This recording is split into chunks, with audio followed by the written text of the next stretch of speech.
Today we're taking a look at the Fujifilm camera's exposure compensation dial, and I'm going to tell you a few secrets about it. Hi everyone and welcome to Pal to Tech. One of the more interesting dials on your Fujifilm camera is this one right here, exposure compensation. It is different because unlike the other dials on your camera, it does not control traditional exposure triangle settings such as aperture, ISO, or shutter speed. Rather, it allows you to step in and override the exposure choice made up by your camera's light meter. So why would you want to use the exposure compensation dial in the first place? Well, without getting too technical in this video, just know that your camera sees the entire world as nothing but 18% gray.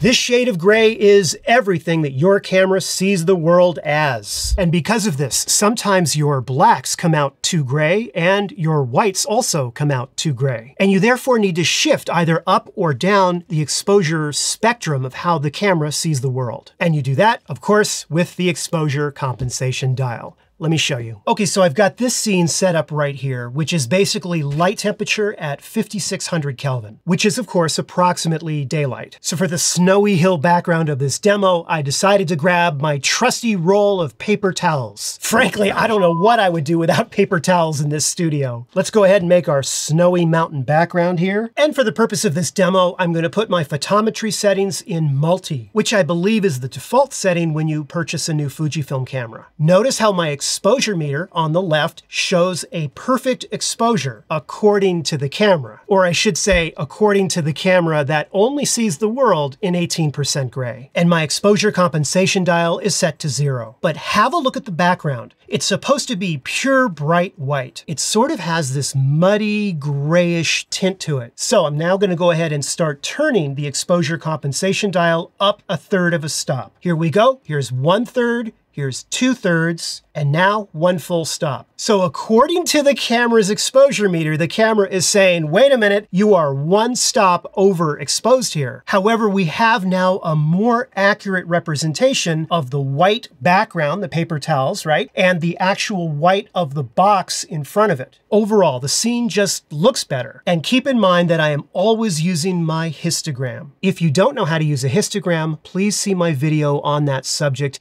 It is a very important part of using your Fujifilm camera to nail exposure perfectly. And frankly, I would probably drop this down maybe 1/3 of a stop and leave it right about here. One of the things you need to be very careful of if you're going to increase exposure using the exposure compensation dial while using the histogram is if your camera has the dynamic range setting to either 200 or 400%. I have a whole video on dynamic range, so be sure to check that out as well. But in the meantime, if you are using dynamic range and shooting JPEG only, be extra careful when using the histogram to judge your exposure when you are increasing the exposure compensation dial. A couple of other quick things to know about this dial. It will not work if the camera is in full manual mode. Meaning, of course, that if you have your aperture set to a fixed value, your ISO dial set to a fixed value, and your shutter speed dial set to a fixed value, and therefore turning the exposure compensation dial, it's not affecting the settings or the exposure reading in any way. Something else to know, the exposure compensation dial also works if the camera is set to burst mode. So as long as you have at least one of your exposure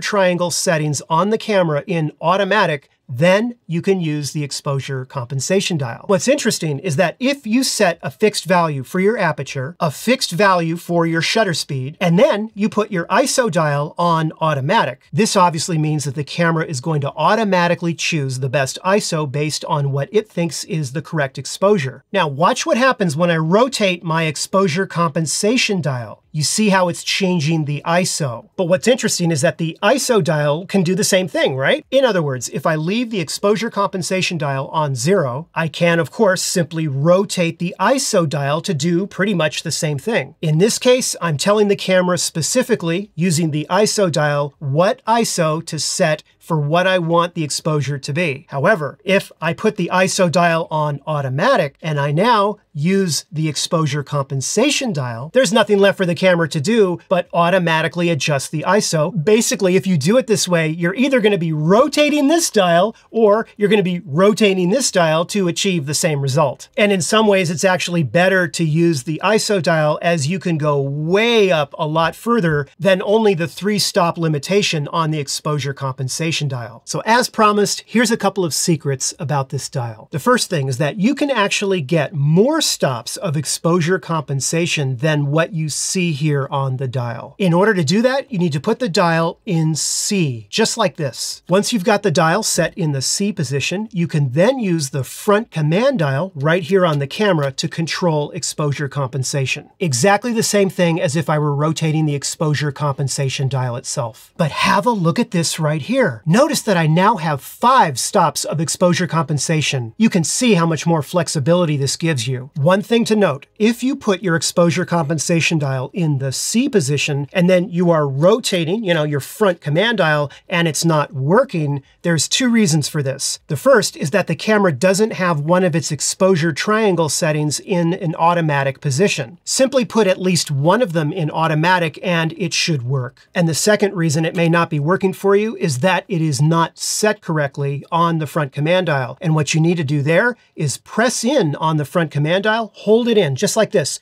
Press and hold, and you'll see this menu appear. Make sure that you choose exposure compensation right here. Now, while it's really nice to have 5 stops of exposure compensation instead of 3, you need to be very careful if you are going up that high and you're using the histogram. It may not always be 100% accurate. When in doubt, I would always err on the side of not blowing out the highlights and making it just a tad less exposed than what I might think it needs. And as I said before, if you're shooting in RAW format, you have a lot of flexibility here in post-production. And so for my second secret, there is an additional display tool for the exposure compensation dial that you can turn on. Go into your camera's menu, into the little wrench area where it says Screen Setup.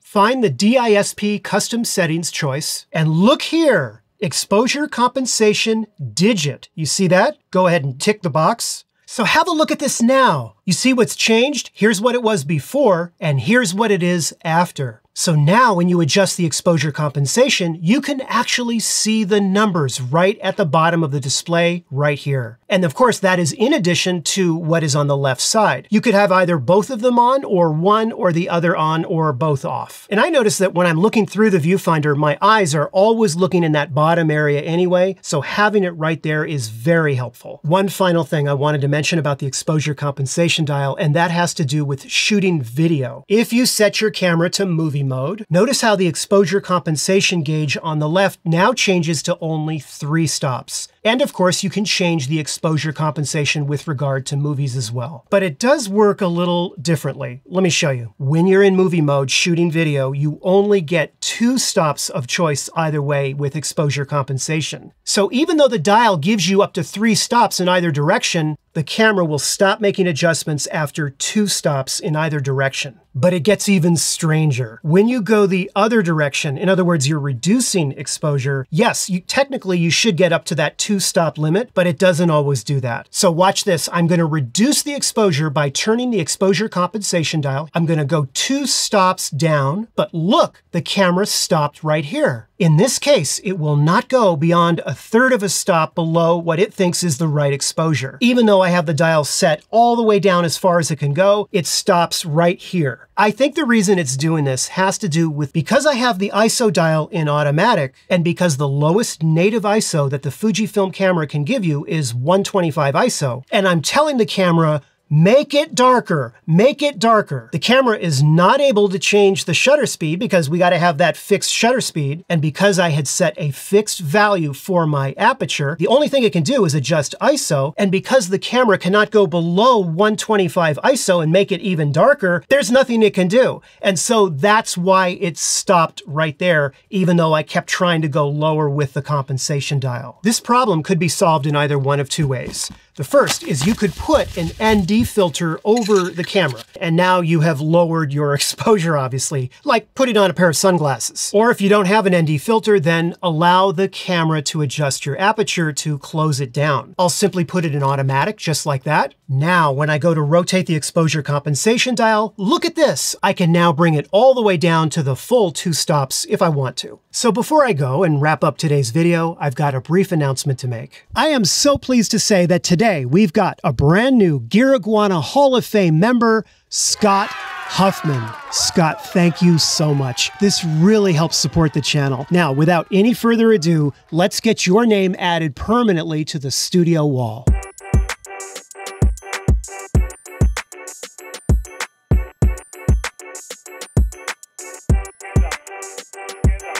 Well, Scott, there you have it. Your name is now a permanent part of the studio. Thank you so much. And for the rest of you, if you have not yet checked out Paldetech Backstage, what are you waiting for? Backstage is where I share everything that goes on behind the scenes of this channel. We start every week out with a Monday morning coffee time update video. We have a growing community Discord server made up of photographers, filmmakers, and creatives. Be sure to check it out at paldetech.com/backstage. And now back to myself right here in the video. If you've not yet used the exposure compensation dial yet, this is the perfect time to give it a try. It definitely is no substitute for understanding the components of the exposure triangle, but it can definitely come in handy when you're wanting to override what your camera thinks the world should look like. Now, I've got one more thing I want to say before I go today, and that is a sincere thank you to all of you out there who have been supportive of the channel and all of your kind words and your thoughts and your prayers with regard to Piper and the video that I published recently. From the bottom of my heart, thank you for being there. We will always have her in our minds, and she will always be a part of this channel and a part of our lives. We are moving forward. I've got a lot of projects coming up I want to talk to you about. I'm going to be doing an upcoming live stream to talk about that. We have a Fujifilm Summit that is coming up. Lots of great stuff ahead. Anyhow, thank you so much for watching, and I really hope you found the video helpful or at least entertaining. And if you did, be sure to give it the like and subscribe. I am going to be signing off now, but have a wonderful weekend, and I'll see you in a new video next week. Take care.